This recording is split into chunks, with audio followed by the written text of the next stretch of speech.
every other day you pick up the paper, you see a news story, or you watch the news, and you just wonder, how can things be so bizarre, or what's does that even make sense?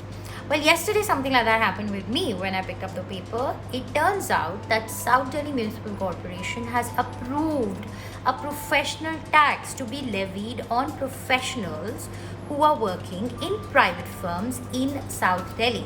That's not it.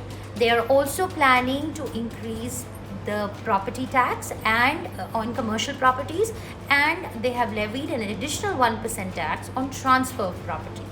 Now, when you go through the tax slabs, if you're earning less than 50,000 rupees a month, you don't have to pay any professional tax. But anything above that, you end up paying about 100 to 200 rupees if you're working in a private firm. But if you're self-employed, your tax bracket is different. What's perplexing about this is two things. One, it comes at a time when professionals across the board are battling with several issues. Somehow, it's the professionals, the middle class of India, issues, the pain that they're going through, it never makes it to the mainstream narrative. There are job losses that have happened, and they've happened at an unprecedented rate. They've happened in very sinister ways. There are salary cuts that have happened.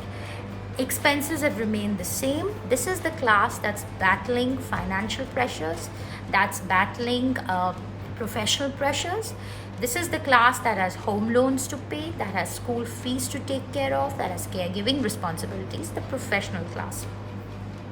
And this tax, the professional tax, has been in the pipeline for several years. But as it turns out, it's only now that the South Delhi Municipal Corporation thought it would be best to pass it. Very perplexing. Second, this particular tax actually is only applicable for professionals working in private firms. For instance, if you're a government employee, you do not have to pay this tax. I don't know how they will, the logistics of it is going to be a nightmare. That's one. And to put residents of South Delhi under this kind of pressure to levy a tax at a time when you actually need a more empathetic administration, when you need some sort of support, is extremely insensitive.